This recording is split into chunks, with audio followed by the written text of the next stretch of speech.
Herkese selamlar. Ben Murat. Motobolizma'ya hoş geldiniz. Motosiklette gidon yükselticiyi insanlar neden kullanır? Neden motosiklette gidonu yükseltmek ister? Bu soruyu çok fazla almıştım. Çok güzel denk geldi. Yakın zamanda motosikletimi değiştirmiştim. KTM 390 Adventure almıştım.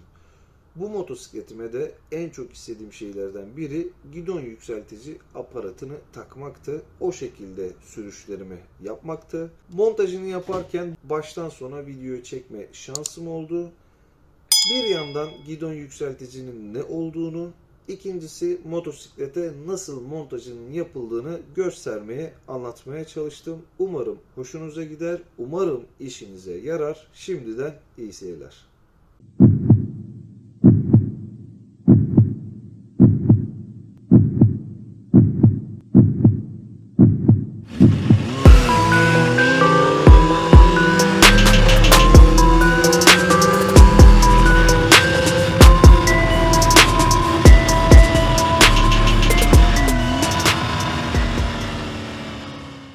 Tekrardan merhaba. Arkadaşlar bu tarz böyle tel jant, enduro tarzı motosikletlerde ayağa kalktığınızda rahat böyle çok öne eğilmemek için, daha rahat sürüş yapmak için gidonu yükseltmek isterler. Yani şu zamana kadar kullandığım bütün enduro motosikletlerde ben gidonu yükselttim.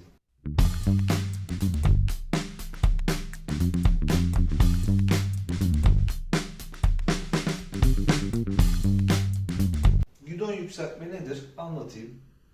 Gidonun bağlı olduğu kısmında bilirsiniz iki tane burada artık klap diyen var, cap diyen var, üstten işte atıyorum hani bu gidon sıkıştırıcısı diyen var. Ne derseniz deyin bu iki tanesi çıkıyor.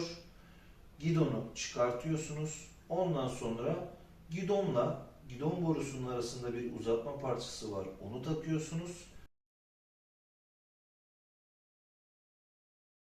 Tekrardan gidonu yerine oturtup üstteki bu kelepçeleri, en çok kelepçe kullanılıyor, koyuyorsunuz. Teoride bu var.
Genelde 22 milim olur bu gidonlar, gidonların kalınlıkları. Çok böyle spesiyel motorlarda 28 ama bizim motorlarımızda genellikle 22.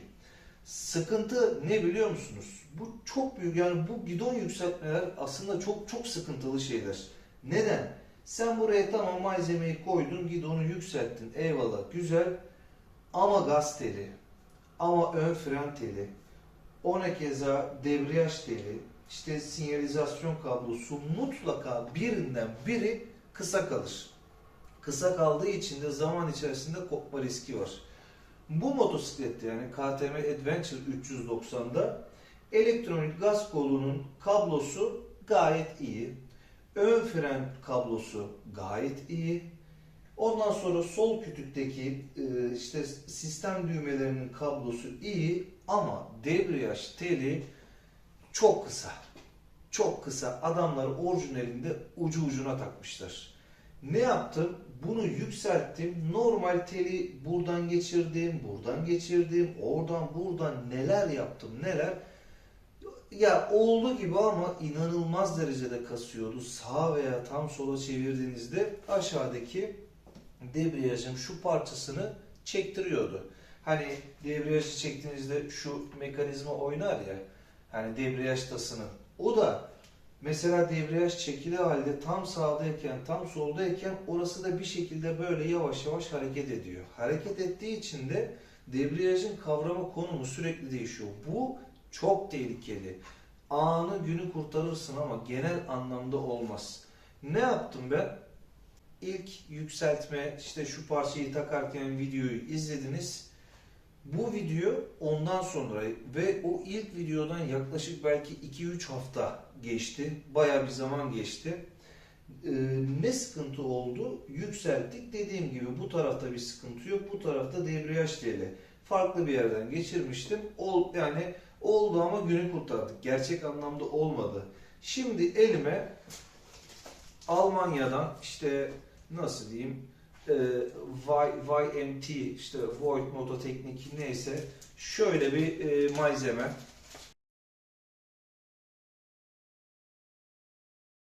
Bu orijinali, bu da KTM Adventure 390 için 10 santim uzun olan debriyaj teli. Yani şu resimde görüyorsunuz, ikisini yere yatırdım. Bir tanesi diğerinden 10 santim daha uzun. Ondan sonra bunu tamamen çıkardım. Bakın orijinal, yapacak bir şey yok. Yani bunu çıkardım. Ondan sonra yenisini, uzun olanı aynı şekilde aynı yerlerinden geçirdim. Tekrardan işte debriyaj tasının oraya bağlantısı, ayarları oldu. Şimdi ne oldu? Şimdi rahat rahat kasmadan, tam sol yapsanız da tam sağ yapsanız da hiçbir şekilde kasmadan etmeden bu şekilde yükseliyor. Sözüm ona, bütün cümleyi, bütün videoyu şu an toparlıyorum. KTM Adventure 390'a gidon yükseltme yapacaksanız mevcudiyetteki motorun üzerindeki debriyaj teli kısa kalıyor. Uzun olanını almak zorundasınız. Yükselttikten sonra bütün kablolarda hiçbir sıkıntı yok. Debriyaj telini de değiştirdikten sonra çok rahat bir şekilde kullanıyorsunuz ve şu an 3.2 santim yükseltilmiş KTM Adventure 390 gidonuna bakıyorsunuz. İzlediğiniz için teşekkür ederim. Bir başka motobolizma videosunda görüşmek üzere.